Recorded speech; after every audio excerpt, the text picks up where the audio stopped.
Acquiring iron in Minecraft is a major checkpoint required to progress early in the game. You may think of it as just a stepping stone towards getting diamonds, but once you have a full set of armor and tools, diamonds are almost useless, until you die and lose everything. Armor trim added some more uses for diamonds, but again, once you have the set you want on your armor, they just start collecting dust in your storage. Iron is much more than just a stepping stone towards diamonds. The items you make with it are the foundation of many farms and redstone contraptions. And iron continues to be necessary for the entire time you play Minecraft. Iron truly is forever. This is true for real life as well. The ability to forge iron and steel was a huge leap for human civilization. Humans entered the Iron Age a little over 3,000 years ago, and we've never really left it. Even though we are technologically advanced, iron is still the basis for a lot of society. If you are new to the channel, my name is Nice, and I'm a geologist. This episode is going to be a deep dive on iron ore, its properties, distribution and abundance in Minecraft, and how that compares to its real-life counterpart. As of 1.18, iron has the most complex spawning behavior of any of the ores. In the more general iron ore episode, I use this hole here to talk about all of them, but during world generation, iron tries to spawn up very high. So I found a new world to talk about ore. These mountains are pretty close to spawn, and they're actually cut off at the max vanilla world generation height.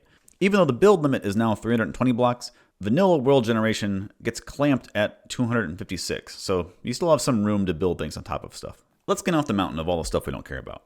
So besides just being a great seed, this world is a little bit special also.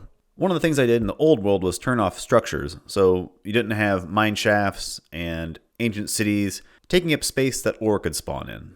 Besides turning vanilla structures off, I also edited the world to remove caves, lava lakes, geodes, anything else that would take up ore spawning space. I disabled the large iron veins because I'll talk about them separately, and I left all the other types of rocks because regular ore can replace them.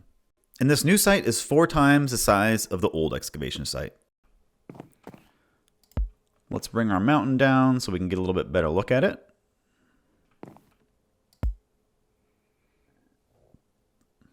And we'll also add a scale bar to the back so we can kind of have that for reference. We can also remove everything but the iron ore. You can see what looks like 2 distinct sections of ore, but there are actually 3 groups. The first set tries to spawn large blobs of iron between Y80 and 384. Even though the vanilla generation can't get up that high, I think it has to do with the fact that there is a peak of iron at Y232, and it tapers down on either side of that. If somebody that knows more about World Gen can confirm that, let me know.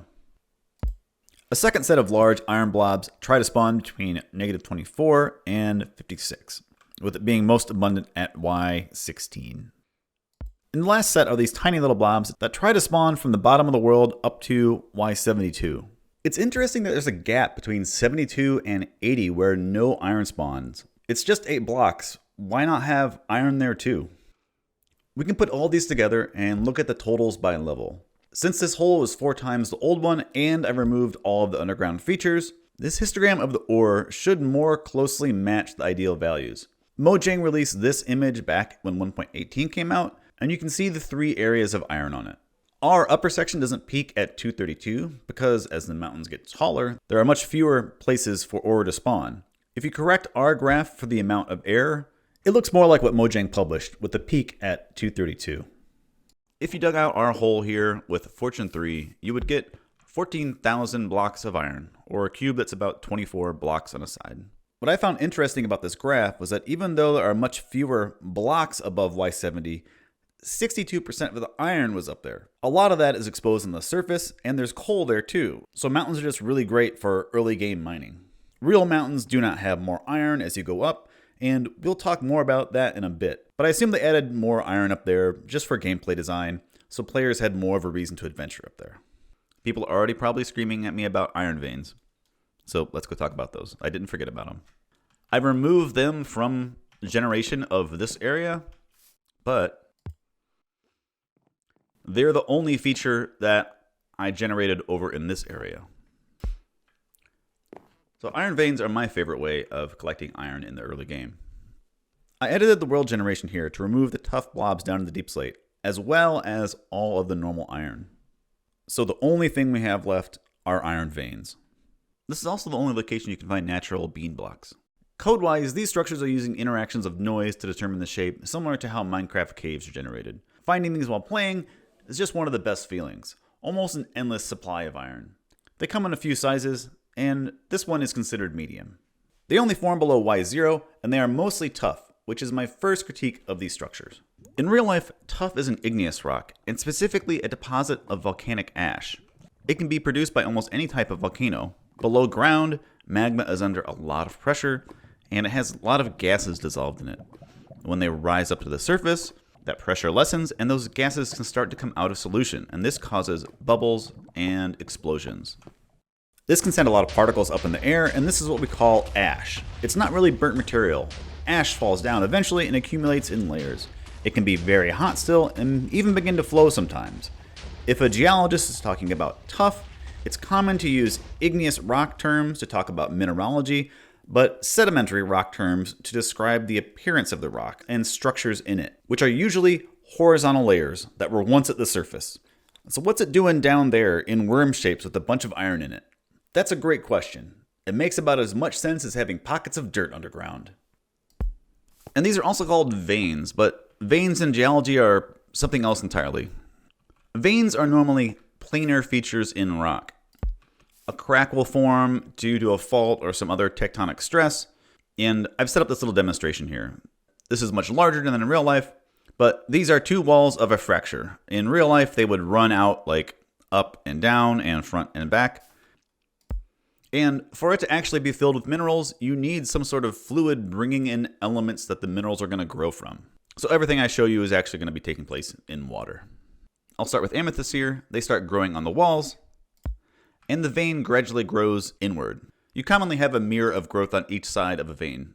Amethyst is a purple variety of quartz that gets its color from iron. If the iron content in the water drops, the crystals would lose their color and just become regular quartz. And we could see that change of geofluid preserved in the crystals that are growing in the vein.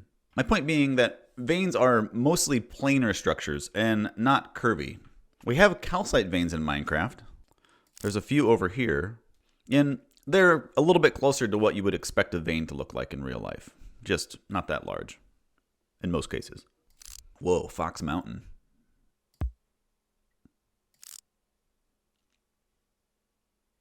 Tons of bees over there too, oh my god. Lots of bees. All right, let's bring our vein up and get a better look at it. If it was a vein, the material making it up would be a mineral, not a rock. Common minerals that form veins in real life are calcite and quartz, which we have in the game already, but I don't think they would look good in the structure. I ended up trying it. It just clashes too much with everything else going on down there. Fluorite is another common vein-forming mineral, and it can come in a wide range of colors. Green and purple are common varieties that might actually look good down there. If we consider these structures not veins, then there's already a better option in the game. Basalt. Specifically the smooth variety. The shape of these veins remind me of magma conduits. Magma from deep underground is working its way up and takes the path of least resistance. It could even be that it filled old caves when it found a cavity. The other vein variety uses granite and copper, which I'll talk about in their episode, but basalt is a mafic rock, meaning it has more iron than other volcanic rocks. And if you wanted to add new rocks into the game, I would add an ultramafic rock like dunite or Harzbergite and use that. Just anything except tuff. Our vein here had 2,184 ore and 47 raw iron blocks. If mined with Fortune 3, you would get about 5,228 ingots or 580 blocks of iron. So as I did with the original ore video, I want to compare the ore found in these deposits to what Earth actually produced last year. So let's go to a bigger dimension. Earth's production in 2023 was 1.5 billion metric tons, which would convert to a cube 588 meters on a side. I did this in the general ore episode too, but some new tech came out since then that allows me to actually display it all. So let me load up this area. Truly, an epic amount of material. To think that we mine and use this much iron nearly every single year. And this isn't even the amount of ore that we mine, this is just the finished product. The total ore that we mined was 2.6 billion tons, or about 160% larger than this. From up here, the tallest mountains in Minecraft are just tiny little things. And I also edited the world gen in this dimension so they don't cap at 256. This peak here is the tallest peak and it caps at 295 blocks. I was curious where we actually use this much iron each year, so let's head down and take a look. I'm getting my numbers from the World Steel Association's 2023 publication. And so 2% go to domestic appliances like dishwashers, washing machines, stoves, things like that. 3% goes into electrical equipment. 5% goes into transportation that's not cars. And 10% falls into metal products, forks, cans, tools, other hardware, things like that. 12% goes into automotive, so cars, trucks, things like that. 16% was used for mechanical equipment, things like cranes and other things, other large pieces of equipment.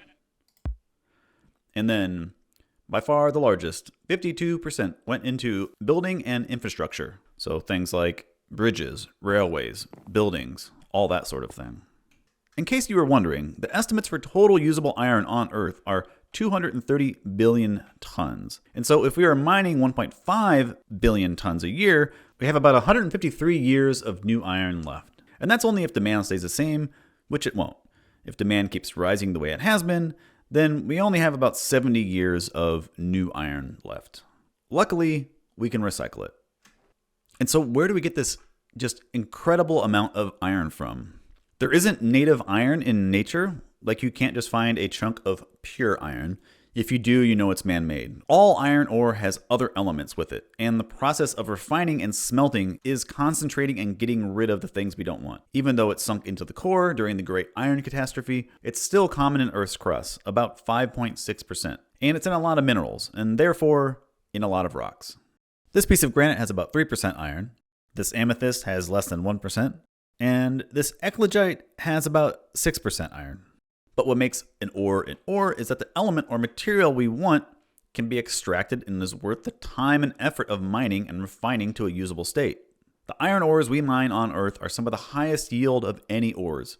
Currently, an iron ore needs to be at least 25 to 60% pure iron to be economically viable, which means we are mining nearly pure iron minerals with nothing else in them.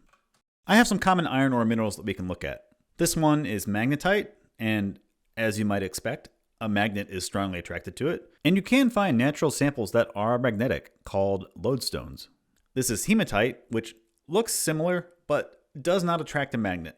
This is a sample of limonite, another common ore. I don't have a sample of siderite ore, but I do have an ironstone concretion. It's being held together by siderite, and this one is from Mason Creek, Illinois. They are famous for having fossils inside them. This one has part of a plant, and here's another one that has a fern preserved in it. Hematite comes in a few varieties. This is a sample of specular hematite, and it's from the Republic Mine in Upper Peninsula, Michigan, which I visited last summer. It was an open pit mine, and the ore body was tabular and nearly 1 kilometer thick. It was active from the late 1800s to the mid 1900s, and even though the ore was 88% iron oxide, it was considered a low-grade deposit. There are still some tailing piles around the lake. Most of the pieces there have bands of specular hematite alternating with these layers of quartz or chert. These types of deposits are called banded iron formations, commonly just shortened to BIF, and they are what we mine on an industrial level. They are my favorite type of rock for a lot of different reasons, and I have a decent collection of them. This is a sample from Ishpeming, Michigan. It's 1.9 billion years old. This sample is from Hammersley Range in Western Australia. It's 2.5 billion years old. This is a sample from Ely, Minnesota, and it's 2.7 billion years old. And then this sample is from Greenland. It is 3.8 billion years old. It is a sample of the oldest known BIF. Nearly all banded iron formations in the world are between 1.5 and 3.8 billion years old, and there are none being produced today. Outside of that window, there was only a brief period of time during the cryogenian snowball Earth that a few small ones were produced. But the most abundant time for banded iron formations took place around 2.5 billion years ago. And some of these formations are 3 kilometers thick. So what was going on in Earth's history to produce these formations, and why aren't they forming now? Let's go back in time and take a look. I normally don't show unfinished works in videos, but I'm making an exception here because the important parts are done for what we are talking about. This is a reconstruction of geologic time. We are at the present here, and each block moving in this direction is 1 million years. Alongside this path is a diorama representing what Earth looked like at that time.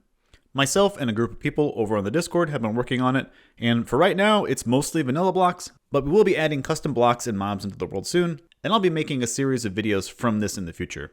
But for now, let's get back to iron. From where we stand now, we can see the end of the Cretaceous, the end of the age of dinosaurs, only 66 blocks away in the green there. As we accelerate in a boat on blue ice, we pass by it in almost 3 seconds. In 13 seconds, we will have passed the Cambrian, the geologic period that saw a dramatic radiation of life, and the time that many major groups of animals alive today, like our group, the vertebrates, evolved. We are traveling at almost 73 million years per second, and at this speed, we will still be traveling for over a minute to get to our destination. We will soon be leaving the Proterozoic, passing the time of peak banded iron formation 2.5 billion years ago, and entering the Archean. We will keep sailing through time, past the age of the banded iron formations, to see what conditions were like before they formed, almost to the beginning of Earth.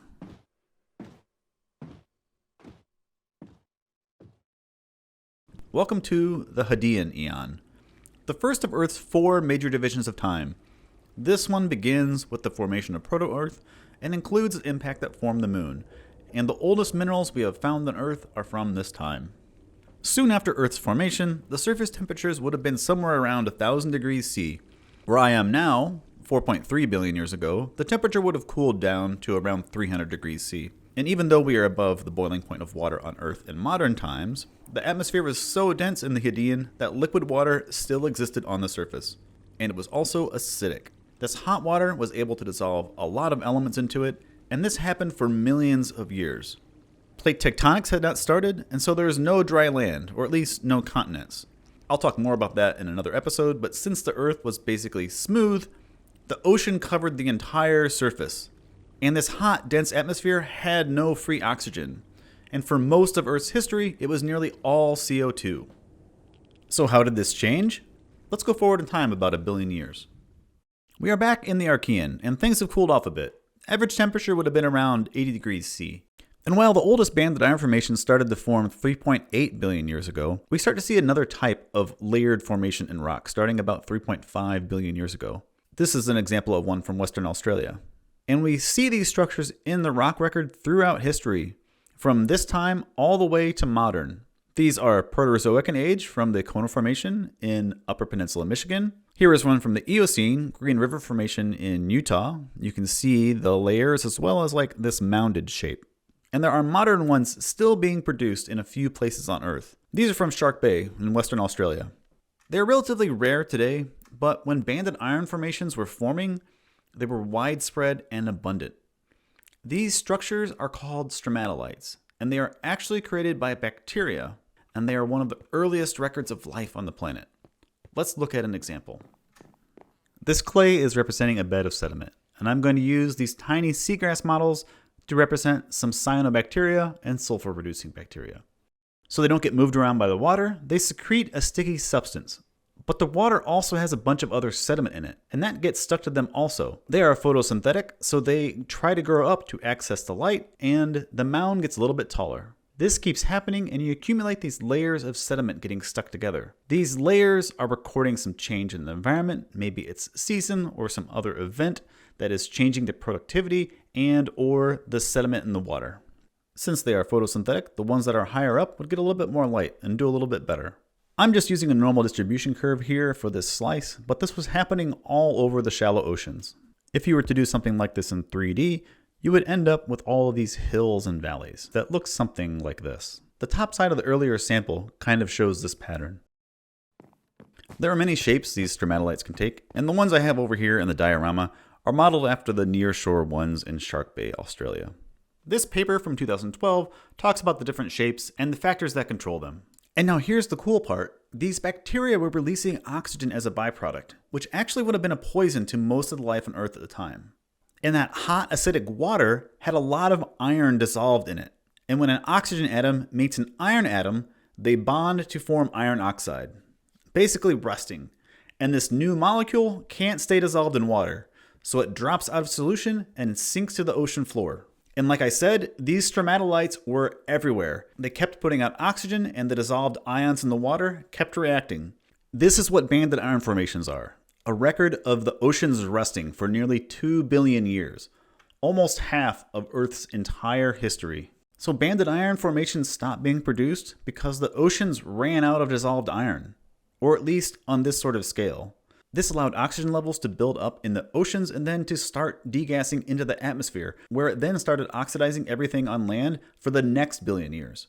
Only after all of that did O2 levels in the atmosphere start to really increase to the levels that could support animal life. In some locations, you can find stromatolites preserved in banded iron formations. This one here is probably my favorite example from my favorite type of rock. I hope you enjoyed our trek to the past. Let's go back to the ore world, and we'll talk a little bit about my ideas for what I would change with Minecraft iron ore. We already talked about veins a bit, so what about where the rest of the iron ore forms?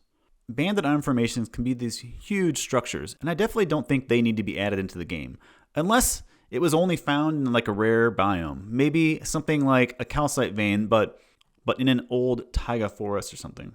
I would really love it if there was more variation of rock type by biome and depths, and not just stone everywhere with blobs in it, and then a horizontal line separating stone from deep slate. In real life, there are some small deposits of iron, similar to the ones we find in Minecraft. These are some pieces that I found when I was working in Australia last year. I would often find these little pieces of hematite in streams that had weathered out of the local rocks. I also found this really cool vein that was only a few inches thick, and it really reminded me of Minecraft iron ore. So personally, and geologically, I think the blobs are okay. There are trade-offs between realism and gameplay, and it's hard to find that balance, especially when different players would like different things. Let's talk about the actual blocks themselves. Iron ore has gone through some changes since it was added to the game. These are the original textures for the ore and the iron block. The block of iron quickly changed to what we have now, and the ore had minor adjustments until 1.17. Raw iron and deep slate varieties were added, and they also made each ore have a unique texture instead of just being colored differently. The iron ore went through a few revisions until we ended up with what we have now, and I like the version on the right, but for some reason, it doesn't feel right for Minecraft. Maybe it's because the iron vein is slightly diagonal? I'm not sure. The beam block adjustments were basically just adjusting how big the pieces were. As of 1.21, these are the textures. I'm not really sure what the specific type of iron ore we are supposed to be mining is. It's this desaturated light orange. Maybe some could call it a desaturated rusty color. And it's an iconic color for what people expect in the game. But many of the ores we mine in real life can have more of a reddish orange color. So if I could change it, I think I would want to make it a little bit more two-tone, like the copper ore, by adding more red. You don't want to go too rusty because we have copper, and you don't want to go too red because we already have redstone. But I think my attempt is visually distinct between these three. Which brings me to the last point. Should iron rust in the game? We have copper and it oxidizes, so should iron rust with a similar mechanic? Personally, I don't think that it's necessary. Copper oxidizing makes that family unique and more interesting, but it also adds a lot of clutter to the inventory with all the blocks, the oxide states, the waxed and unwaxed varieties. Color-wise, I don't know if we need more orange colors. I am curious though, so let's go look at the color world. Iron blocks are up here, and if they rusted, they would end up going down close to where red sand is, or maybe darker. There aren't many other blocks in that path that you would use in survival builds, so maybe. But if you add rust, then you probably need to have some gameplay mechanics that go with it, and I don't know what that is. But I do have a different idea.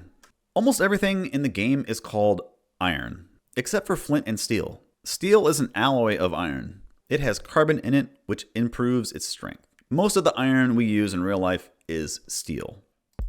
And the iron we have in the game has two forms. There is the bright color of iron armor, doors, rails, and then there are the dark colors for anvils, cauldrons, and hoppers. To me, this looks like iron or cast iron, and the other looks like steel. I know that's not actually true, but that's what I think when I see these. I think the block of iron should look like iron.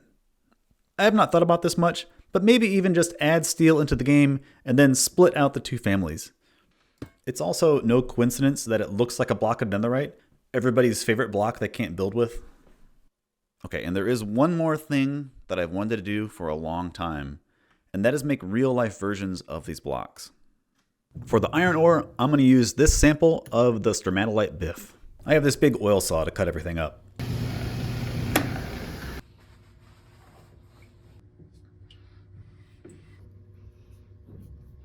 For a raw iron block, I'm going to use this piece of nearly pure hematite. And I actually forgot to record cutting any of this. For the iron block, I have this chunk of steel. And I could just take it to a machine shop and ask them to make a smaller cube for me, but that feels like cheating. So I'll just try to do it with what I have in my garage.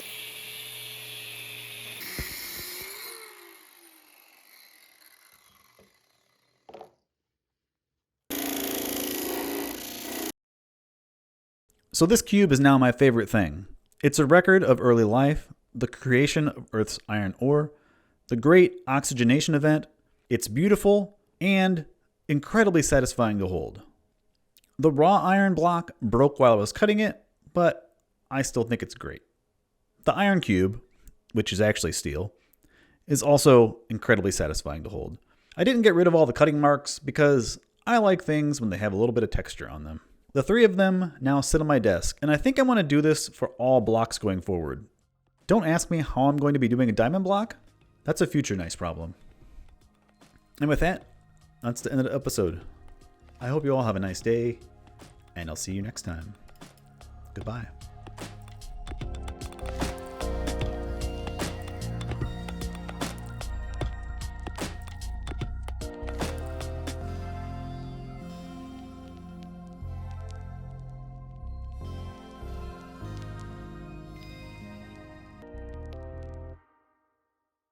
Even though there are much less blocks above Y70, 60% of this iron...